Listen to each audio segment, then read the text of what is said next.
수군거리지 말라라는 제목으로 요한복음 6장 41절에서 51절 말씀을 증거하겠습니다.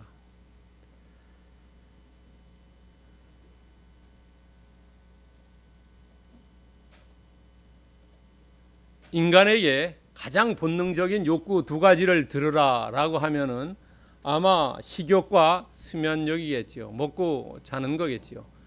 어린아이가 태어나면 먹고 자는 것밖에 없지요. 그러니까 가장 기본적인 것이 먹는 것과 잠자는 것이라는 거죠. 그런데 이 먹는 것은 두 가지죠. 배고픔과 목마름입니다. 배고프고 목마른 두 가지입니다.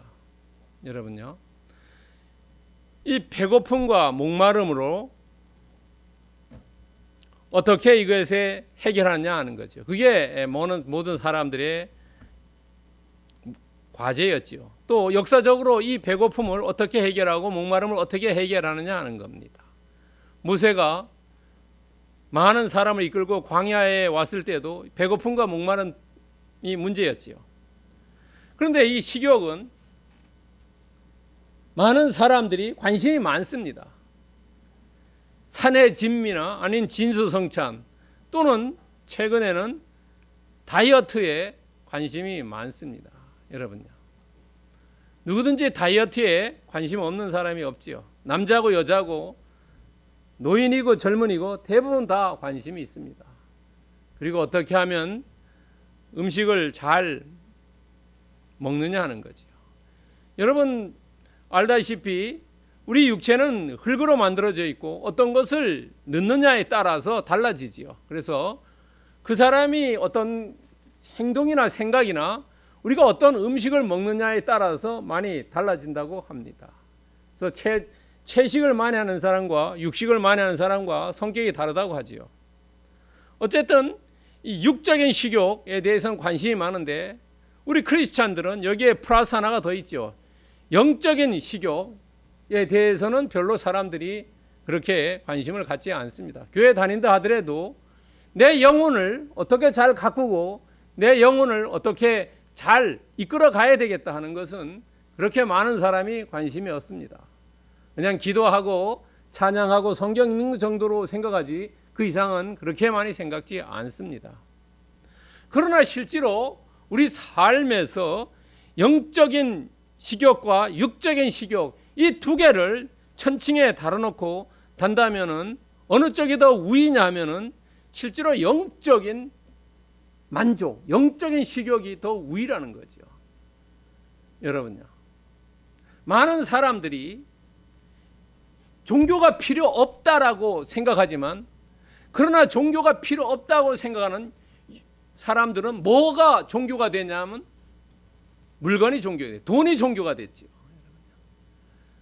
종교가 필요 없다는 나라, 공산주의에서는 전체주의라는 국가는 실제로 종교가 없는 것지만은 그 사람들의 종교는 뭐냐 하면 돈이 종교가 됐어요. 그래서 하나님이 두 가지를 섬길 수가 없다고 말씀하시죠. 하나님과 만몬, 즉 돈을 섬길 수 없다라고 얘기합니다. 그러니까 우리는 크리스찬들은 주로 영적인 만족에 대해서 더 깊이 생각해야 된다는 거죠. 내 영혼을 어떻게 풍성하게 가꾸느냐 하는 겁니다. 여러분 아모스 8장 11절에 보면은 정말로 우리가 생각하는 또 생각해 왔고 생각해야 할 말씀이 있습니다. 주 여호와의 말씀이니라 하는 거예요. 양식이 없어 주림이 아니며 물이 없어 가람이 아니요 여호와의 말씀을 듣지 못함이 기갈이라는 거죠. 물보다가 음식보다가 더 중요한 게 하나님의 말씀이라는 거죠. 하나님의 말씀이 없으면 영혼이 고갈되고 영혼이 고갈되면 어떻게 해야 될지 공황에 빠져가지고 왔다 갔다 한다는 거죠. 그러니까 늘 우리는 내 영혼에 대해서 관심을 가지고 내 영혼을 어떻게 살을 찌고 어떻게 다이어트 시키냐는 거죠. 영혼도 다이어트 시켜야지요. 쓸데없는 것들을 다 내보내야 된다는 거죠. 그래서 옛날에 조선시대 때 선비는 밖을 나갔다가 돌아와서는 못 본 거를 없애버리기 위해서 눈을 씻고요. 잘못된 걸 들은 것을 없애버리기 위해서 귀를 씻었다 그러죠. 눈과 귀를 씻고 입도 뭐 헹구어냈다고 합니다. 왜냐하면 그 정도로 영혼에 대해서 깊이 생각하고 행동을 했는데 오늘날은 별로 잘 안 하는 거죠. 자, 여러분 오늘 설교는 지난번에 이어서 오병이어 사건 일어난 이후에 예수님에게 6가지 질문을 했습니다. 그런데 지난주 설교한 건 4가지의 설교, 4가지 질문에 대해 설교했고 앞으로 2가지가 더 있습니다. 그런데 오늘 가장 중요한 하이라이트입니다. 5번째 질문입니다. 이 5번째 질문은 왜 하이라이트냐면 다른 것들은 단답형입니다. 4개의 질문은 거의 단답형이래요. 근데 이 5번째 질문은 매우 중요합니다. 가장 예수님이 말씀을 많이 하셨어요. 예수님께서 말씀을 많이 하셨다는 것은 그것이 그렇게 중요하다는 겁니다. 이 5개의 5개가 아니라 5번째 질문에 대해서 오늘 심도 있게 한번 말씀을 같이 나누면서 은혜를 우리가 탐구해 가겠습니다. 여러분들 졸지 마시고 준비하시기 바랍니다. 준비됐습니까? 자, 첫 번째요. 41절부터 42절의 말씀입니다. 41절과 42절에 유대인들이 예수님께 5번째 질문합니다. 그런데 지금까지는 앞에 4개의 질문 주체가 누구냐면 무리였어요. 무리가 했다고 그랬어요. 그런데 왜 5번째부터 유대인이 나오느냐는 겁니다. 6번째 질문도 유대인입니다. 아마 지금 예수님이 어디서 이 말씀을 하냐면 가버나움의 회당에서 얘기하고 있어요. 가버나움의 회당에서 얘기하고 있으니까 이 정도의 질문을 할 수 있다는 것은 상당히 유대인 중에서도 좀 레벨이 높은 사람이 아니냐. 당시에 바리새인이라면 서기관 아니냐. 아니면 그 회당에 있던 회당의 주인들, 회당에 있는 사역하는 분들, 그분들이 아니냐라고 생각할 수도 있습니다. 어쨌든 그것은 성경에 나오지 않기 때문에 우리는 추정할 뿐이고 이 사람들이 유대인이었다는 겁니다. 유대인. 그런데 성경에서 특별히 요한복음에서 유대인을 하면은 이 사람들은 예수님에 대해서 회방꾼입니다. 예수님에 대해서 방해하는 세력들입니다. 예수님에 대해서 대적자들입니다. 그래서 특별히 5번째하고 6번째는 이 사도 요한이 요한복음을 썼는데 사도 요한도 유대인입니다. 예수님도 유대인입니다. 그럼에도 불구하고 지금까지는 무리라고 해서 뭉텅그리로 이렇게 얘기했는데 왜 이번에는 그 무리 중에서도 특별히 다른 이름을 썼느냐 하는 겁니다. 이 사람들은 지금 질문을 예수님께 상당히 어렵게 한다는 거죠. 힘들게 하는 거죠. 그러나 예수님께서는 다 아시기 때문에 우문현답하십니다. 자, 이 유대인들이 수근수근합니다. 수근거렸다는 게. 수근거렸다는 게 무슨 얘기냐면 뒷담화한다는 얘기입니다. 아니면 우리가 어디 모임 가서 막 얘기할 때 이쪽에서는 이쪽 얘기하고 저쪽에서는 저쪽 얘기할 때 그 사회자라든지 아니면 말씀을 하는 사람이 야 지방방송 꺼 조용해 뭐 이렇게 하는 겁니다. 그러니까 떠드는 거예요. 그런데 왜 이 사람들이 수근수근했냐 하는 겁니다. 그것은 38절 오늘 읽지 않았지만은 38절에 나오는 이야기입니다.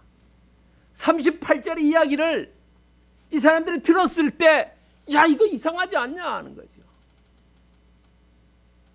뭐 어떤 사람이 뭐 하지 마라 이러면 그거 좀 이상한데 뭐 이렇게 얘기하는 것 똑같습니다. 우리가 뭔가 이상하다고 생각할 때 그럴 때 서로 얘기하죠. 지시가 이상할 때 얘기가 이상할 때 그럴 때 이 수군거리는 겁니다. 이 수군거리는 직접적이고 38절은 어떤 내용이냐면 하늘에서 내려왔다는 겁니다. 하늘에서 내려왔다. 보통 이 갈릴리 사람들은 하늘에서 내려온 것은 천사만 내려왔다고 생각했어요. 천사는 하늘에서 내려왔다, 그거 이해할 수 있다는 거예요. 그런데 사람이 하늘에서 내려왔다, 이해할 수가 없는 거예요. 그런데 이 예수님께서 이것을 통해서 아이덴티티를 나타내는 겁니다. 여러분 5장에 보면은 예수님이 예루살렘에 있을 때 어떤 일을 말씀을 하시냐면 이런 말씀을 하십니다. 5장 19절을 한번 보세요. 요한복음 5장 19절에 보면은 예수님이 내가 하나님과 같다라는 걸 얘기해요. 예루살렘에서는 내가 하나님과 같다, 동등하다. 그리고 이 갈릴리에서는 내가 하늘에서 내려왔다, 이것을 얘기하는 거예요. 자기를 나타내고 있어요. 그런데 그것을 들은 이 유대인들은 수군거렸다는 겁니다. 참 이상하지 않냐? 여러분 생각해 보세요. 어떤 사람이 와가지고 야 내가 하늘에서 왔어, 내가 메시아야, 하늘에서 내려온, 이러면 그 얘기 듣고 어떻게 해요? 저 이상한 사람 아니냐라고 보통 얘기하겠죠. 그리고 이런 상황이 이 사람들 조상들의 이 사람들의 조상이 애굽에서 홍해를 건너왔을 때 광야에서 불평했던 것과 비슷했다는 거죠. 여러분 홍해를 건넌 이후 3일을 걸어갑니다. 그래서 우리가 보통 작심 3일이라는 게 바로 거기서 나온 것 같아요. 홍해를 건너가지고 3일을 걸어가니까 목마름이 있어요. 사람들이 불평합니다. 불만을 터뜨려요. 원망해요. 그게 출애굽기 15장 24절에 처음 나옵니다. 불평한다. 광야에 갈 때 처음 불평합니다. 3일을 지났어요. 3일. 보통 좋은 것들도 그렇고 여러분 같은 음식을 3일만 먹으면 물려버려요. 이 3일이 상당히 중요한 의미가 있어요. 그리고 민수기 11장에도 광야에서 이 잡족들이 원망하니까 유대인들도 같이 원망했다는, 원망하다 라는 것들도 같은 공기조를 씁니다. 물론 구약은 히브리어로 써 있어요. 그것을 헬라어로 번역할 때 공기조로 번역했어요. 수군거렸다는 거예요. 불평했다, 원망했다, 이런 의미입니다. 그러면서 이 유대인들이 뭐라고 얘기했냐면 야 요셉의 아들 예수가 아니냐라고 얘기해요. 그 당시에 그렇게 떠돌았습니다. 그러나 이것은 무지한 거지요. 알지 못하고 잘못된 거지요. 요셉의 아들이 아니었지요. 마리아의 아들은 될 수 있어도 요셉의 아들은 아니었다는 거예요. 이 이야기를 하면서 이 유대인들의 속에 있는 마음은 제가 메시아라고 그러는데 메시아가 아니다는 거예요. 의심을 가졌다는 겁니다. 야 우리가 같이 봤던 그 사람이 아니냐. 그래서 예수님이 고향에 가서는 높임을 받지 못했지요. 다 아는 사람들. 신성을 의심하면서 얘기하는 거예요. 그거 안에 어떤 의미냐면 예수님은 장삼이사다는 거예요. 장삼이사란 말 아십니까? 장삼이사라는 사자성어는 보통 그냥 평범한 사람 얘기하는 겁니다. 장씨가 3사람, 이씨가 4사람 있다는 겁니다. 장삼이사. 그래 보통 사람들을 장삼이사라고 해요. 그리고 이 사람은 예수님에 대해서 편견을 가지고 있어요. 선입견을 가지고 있다. 어떻게 요셉의 아들이 메시아가 될 수 있느냐라고 생각했던 겁니다. 그리고 예수님이 메시아를 참칭하고 다는 거 아니냐? 야 이단 아니냐? 오늘날로 얘기하면 야 제가 메시아래, 거짓말하고 다니는데 이단이래, 이런 얘기 참칭했다는 거예요. 이 사람들은 자기들의 선입견, 눈에 보이는 것 외에 그 뒤에 거를 볼 수 없었다는 거죠. 통찰력이 없었다는 거예요. 영안이 없었다는 겁니다.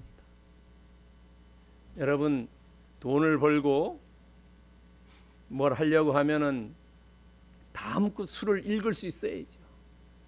바둑 뛸 때 앞에 수를 읽어야지 승리할 수 있지요. 돈을 버는 것도 있죠. 어느 지역에 부동산을 사는데 그 지역이 올릴 거다. 이거를 몇 수를 보고 해 사야 되죠. 그냥 아무 생각 없이 사면 어떻습니까? 안 된다는 거예요. 이 유대인들은 눈에 보이는 것 그것밖에 보지 못했다는 거예요. 예수님의 정체성을 제대로 알지 못했다는 겁니다. 이게 중요한 겁니다. 예수님의 정체성을 제대로 아느냐 모르느냐는 겁니다. 제대로 알지 못했다는 겁니다. 여러분요. 우리도 사람을 볼 때에 정말로 제대로 볼 줄 알아야 된다.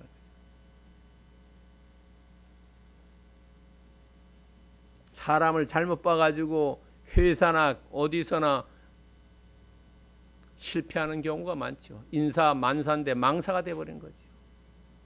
어떤 사람 예수님을 제대로 알아야 돼요. 그러면 예수님은 어떤 분이냐? 우리도 다 알고 계시지만은 마태복음 16장 10절 베드로의 고백이라는 거죠. 이 요한복음은 베드로의 고백이에요. 주는 그리스도요 살아계신 하나님의 아들이다는 거예요. 요한이 쓸 때 예수님이 하나님의 아들이고 그를 믿음으로써 우리가 영생을 얻는다. 이것이 강조하는 겁니다. 예수님은 하나님의 아들이다. 그냥 인간이 아니다. 특별히 우리가 두 가지가 중요합니다. 예수님에 대해서. 하나는 성령으로 잉태됐다는 겁니다. 또 하나는 부활했다는 겁니다. 이것을 확실하게 믿고 있어야 된다는 거죠. 과학으로 어떻게 성령 잉태해서 자녀가 나오냐? 이거 불가능하다. 아니라는 거예요. 그리고 부활했다. 아니라고 하는 거예요. 사람이 있다는 겁니다. 이 두 가지를 믿지 않으면 크리스찬이 아니고 이것을 믿으면 제대로 믿는 것이 예수님의 정체성을 제대로 안다는 겁니다. 여러분, 교회 다니는 사람들 중에 두 가지 안 믿는 분도 많습니다. 특별히 부활은 안 믿는 사람이 많습니다.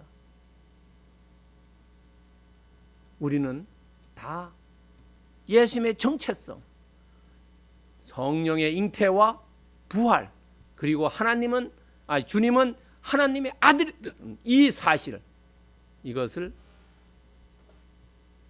늘 잊지 마시고 나아가시기 바랍니다. 두 번째는 43절과 46절의 말씀입니다. 자, 여기에는 예수님이 전반부에 답변을 합니다. 전반부에 답변하는데 이 답변을 잘 보시면은 이 유대인들이 말 같지 않은 것을 질문하니까 우문현답하기 위해서 질문에 직접적으로 답변하지 않습니다. 야, 하늘에서 내려왔다는 거 답변하지 않습니다. 그리고 그 사람들의 잘못된 질문을 교정해 주지도 않습니다. 우리가 여기서 배울 게 있습니다. 여러분요, 다른 사람이 나에게 질문을 할 때 그거가 올바르지 않으면 직접적으로 답변하지 않고 그 사람의 잘못된 것을 고쳐주지도 않으면서 행동에 대해서 얘기합니다. 수군거리지 말아라.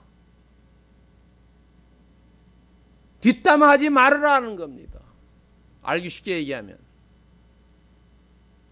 그리고 예수님께서 구약을 인용하십니다. 이 사람들도 구약 한번 인용했지요.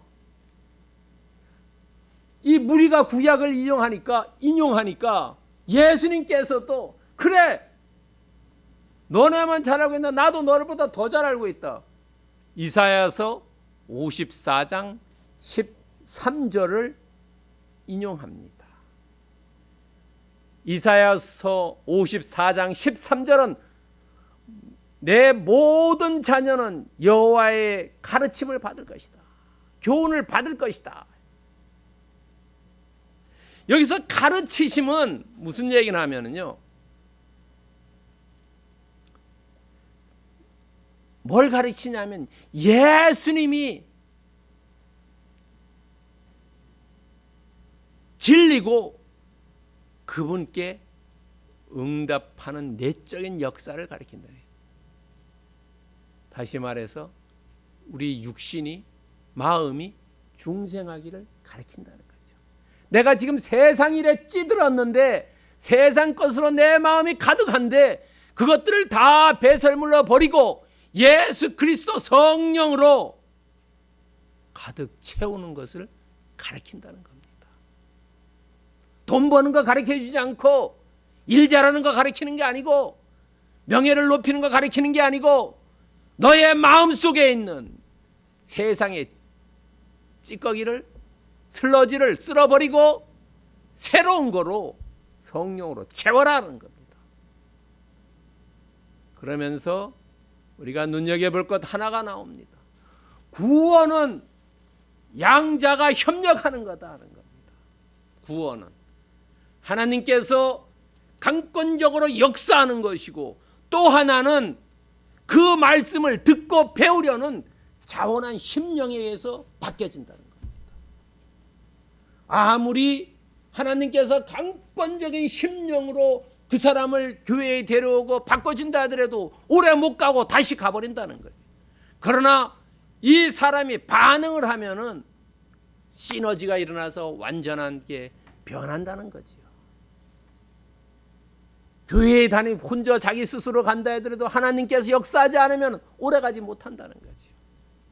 여러분, 우리가 어떤 일에 본인이 원하지 않는 일은 오래 가지 못해요. 돈을 준다 하더라도 오래 가지 못해요. 그러나 자기가 하고 싶어하는 일은 돈을 주지 않아도 정말로 잘합니다.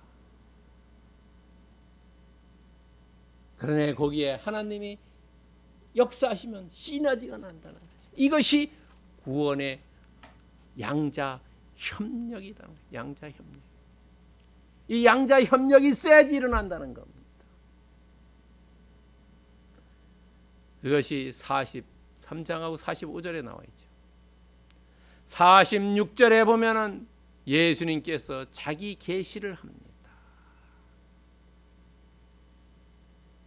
나는, 여러분 46절에 보면은 나는 아버지를 봤다는 거예요. 하나님을 봤다. 그것이 뭐냐? 모든 사람 볼 수 없는데 나는 하나님을 본 특권이 있다. 너희들 하나님 못 봤지 않냐? 나는 하나님을 봤다. 요즘은 막 여행하기도 쉽고 뭐 외국도 가고 뭐 일본도 가고 미국도 가고 중국도 가고 뭐 전 세계를 다니지요. 그러나 가본 사람이 와서 얘기하는 거죠. 여러분, 옛날에 선교사들이 와서 예수님을 알려줬을 때 그걸 듣고 그린 그림들 보세요. 지금 예수님의 모습하고 전혀 다릅니다. 왜냐하면 잘 모르기 때문에, 정보가 없었기 때문에. 그러나 예수님은 유대인 5번째 질문한 이 사람들에게 내가 하나님을 봤다. 디모데서 6장 16절에 보면은 아무도 볼 수 없다고 그랬죠. 어떤 사람도 볼 수 없다. 하나님을 어떤 사람도 볼 수 없다라는 거예요. 누구도 볼 수 없죠. 우리 이 자리에 계신 여러분들도 어느 분도 예수님을 통해서 하나님을 본 사람이 없다는 거죠. 하나님을 본 사람은 아무도 없다는 거예요. 예수님 혼자만 봤다는 겁니다. 그것이 뭐냐면 요한복음 1장 18절에 나온다는 얘기입니다. 요한복음 1장 18절에 예수님이 하나님 품 안에 있었다라고 말씀하고 있어요. 여기에서 너희들과 나는 다르다라는 것을 예수님이 간접적으로 말씀하고 있어요. 여러분 생각해 보세요. 많은 사람 중에 야 내가 미국에 가서 와싱턴에 가보니까 이래 하더라는 얘기할 수 있죠. 그렇습니까? 지금 그런 상태입니다. 우리가 43절과 46절의 말씀을 통해서 알 수 있는 것은 제대로 듣고 제대로 배우지 않은 겁니다. 엉터리로 듣고 엉터리로 배우면은 인생의 파멸로 가는 겁니다. 여러분 호세아 4장 6절에 얘기하고 있어요. 지식이 없어 망한다는 거예요. 제대로 듣고 제대로 배우면 되는데 제대로 듣지도 않고 제대로 배우지도 않으면은 망한다는 겁니다. 여러분 요즘 한국은 주식이 유행하는 거 아닙니까? 1,500만 명이라는 사람들이 주식한다고 합니다. 그러나 잘못된 정보 가지고 주식 사면은 망하는 거지요. 제대로 듣고 제대로 배우지 않아 가지고 멋대로 하면은 망한다는 거예요. 지식이 없으면 망한다는 겁니다. 시험 공부 안 하면 망한다는 거지요.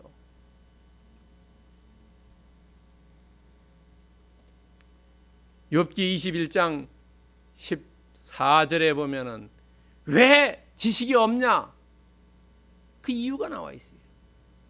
우리를 떠나소서 우리가 주의 도리 알기를 바라지 않는다는 거예요. 말씀 배우기를 말씀 듣기를 게으르게 하고 나태하는데 어떻게 알 수 있겠습니까? 성경을 읽어보지 않고 성경을 묵상하지도 않고 예배에 가서 말씀도 듣지 않고 이런 사람들이 어떻게 예수님을 알고 하나님을 아느냐는 거지요. 알 수가 없다는 겁니다. 왜냐하면 골로새서 2장 3절에 내 생각이 옳고 사람들의 생각이 옳을 것 같지만 그게 틀리다는 것을 얘기하고 있어요. 지혜와 지식이 모든 보화가 말씀 안에 있다는 거죠. 예수님 안에 있다는 거예요. 하나님 안에 있다는 겁니다. 그러니까 그것을 배척하면은 내 생각대로 하는 것이 옳다고 여겨지면은 나중에 보면은 후회 막급이라는 겁니다. 말씀에 비추어서 행했는데 내 생각대로 내 뜻대로 내 의지대로 했더니까 지나고 나니까 후회 막급. 왜냐하면은 중요한 말씀 잠언 22장 12절에 있습니다. 여호와의 눈은 지식 있는 사람을 지킨다는 겁니다. 하나님은 나를 알고 나를 따르고 추종하는 사람은 지켜준다는 거예요. 여러분요. 하나님에 대해서 많이 알고 하나님에 대해서 제대로 배우고 듣고 하면은 하나님께서 아하 얘를 붙잡아 줘야 되겠구나. 얘를 지켜줘야 되겠구나. 사탄 마귀가 침입하지 못하도록 해주어야 되겠다는 겁니다. 바로 그렇기 때문에 우리가 예수님을 제대로 듣고 제대로 배워서 여러분 다른 외부의 세력으로부터 침노당하지 않고 온전히 주님에게만 지킴을 받는 놀라운 축복이 임하기를 축원드립니다. 47절과 51절 보세요. 여기는 예수님의 다섯 번째 답변 후반부입니다. 진실로 진실로 합니다. 앞에 거보다 더 중요한 얘기를 합니다. 진실로 진실로. 47절은 3장 15절을 반복했습니다. 3장 15절은 믿음의 영생이라는 거예요. 믿음이. 믿음은 영생한다는 거예요. 47절도 지금 반복하고 있어요. 여러분 믿는 자가 영생한다는 거예요. 믿음이. 다른 게 영생하는 게 아니다. 믿음. 여러분 그러면서 예수님께서 비교하십니다. 광야에서 만나와 생명의 떡을 비유하시면서 예수님 나만이 영생의 떡을 제공하는 사람이다. 만나 먹었던 사람들 다 죽었지 않냐. 40년 동안 여호수아와 갈렙은 살았습니다만 다 죽었다. 그러나 영생의 떡, 생명의 떡을 먹은 사람은 영원히 산다는 거죠. 영원히 산다. 그런데 이 사람들은, 유대인들은 아까 뭐라 그랬어요? 까막눈이라 했죠. 몰랐다. 자기의 선입관에 휩싸여 있고 눈앞에 있는 것만 봤기 때문에 그것을 넘어가 있는 건 알지 못했다. 그래서 영적으로 이 사람들은 맹인이다. 까막눈이다. 중요한 것은 51절에 보면은 문자적으로 해석하면 안 된다는 겁니다. 여러분요. 그러면은 그 뒷면에 있는 이야기를 모른다는 거예요. 예수님이 하고자 하는 이야기를 알 수가 없다는 거예요. 행간에 있는 이야기를 알 수가 없다는 겁니다. 뭐냐면 떡을 먹는다. 예수님이 떡이라는데 떡을 먹는다. 그게 무슨 얘기냐 하면, 알기 쉽게 얘기하면, 간단하게 얘기하면 예수님을 믿으라는 겁니다. 예수님을 믿는다는 겁니다. 떡을 먹는다는 것은 잘 생각해 보세요. 떡이 예수님인데 예수님을 영접하고 받아들이고 내 안에서 내주하시는 그것이 예수님께서 동행하는 걸 얘기하는 겁니다. 좀 어렵게 얘기하면요. 근데 그걸 간단하게 얘기하면 예수님을 믿는 겁니다. 예수님을 신뢰하는 겁니다. 그리고 생명을 위한 내 살은 예수님께서 십자가에 달려 돌아가시면서 백성들의 죄를 사해 주는 것을 의미합니다. 이 두 가지입니다. 우리가 성경 읽다 보면은 이게 무슨 말이냐 하는 겁니다. 그래서 우리는 47절 51절을 통해서 제대로 된 생명의 떡을 먹어야 된다. 생명의 떡을. 예수님을 그냥 설렁설렁 아는 게 아니라 100% 신뢰해야 된다. 여러분, 갈라디아서 2장 20절에서 얘기했어요. 이제는 내 생각 내려놓고 내가 사는 것이 아니라 내 안에 예수님께서 내 안에 오셔서 살고 하나님 아들을 믿는 믿음 안에 산다는 거예요. 이것이 생명의 떡을 제대로 먹는 거라는 겁니다. 여러분요, 생명의 떡을 어떻게 먹냐 이런, 이게 생명의 떡을 먹는 거예요.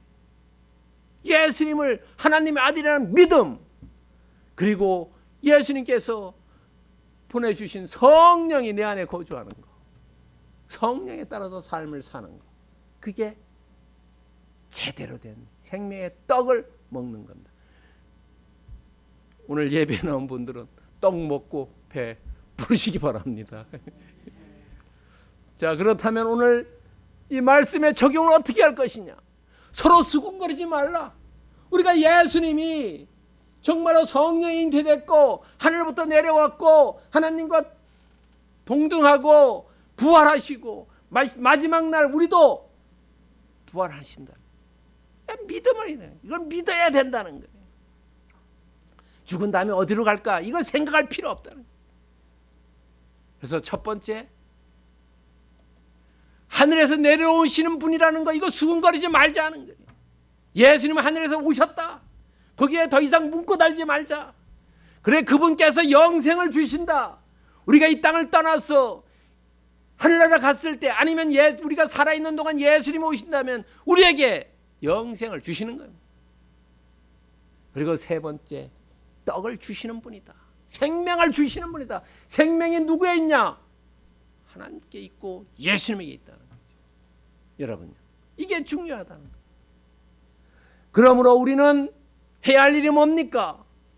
수군거리지 말고 하늘에서 내려온 분이고 영생을 주시는 분이고 떡을 주시는 이 분에게 우리가 해야 될 것은 에베소서 5장 20절에 얘기하는 범사에 우리 주 예수 그리스도의 이름으로 항상 아버지 하나님께 감사하자는 거예요. 감사하자. 감사해야 된다. 우리가 해야 할 일은. 두 번째는 감사하는 마음을 가지고 골로새서 3장 16절에서 얘기하고 있어요. 감사한 마음으로 하나님을 찬양하자는 거예요. 하나님께 감사하고 그 감사한 마음으로 찬양하자는 거예요. 그것이 우리가 해야 할 일이라는 겁니다. 유대인처럼 뒤에서 숨거리지 말고 불신하지 말고 광야에서 일용할 양식을 매일 먹었던 것처럼 하루하루 예수님이 주시는 그 말씀과 예수님 우리 안에 있는 임재하는 생명의 떡을 먹으면서 우리의 영혼이 배고프지 않고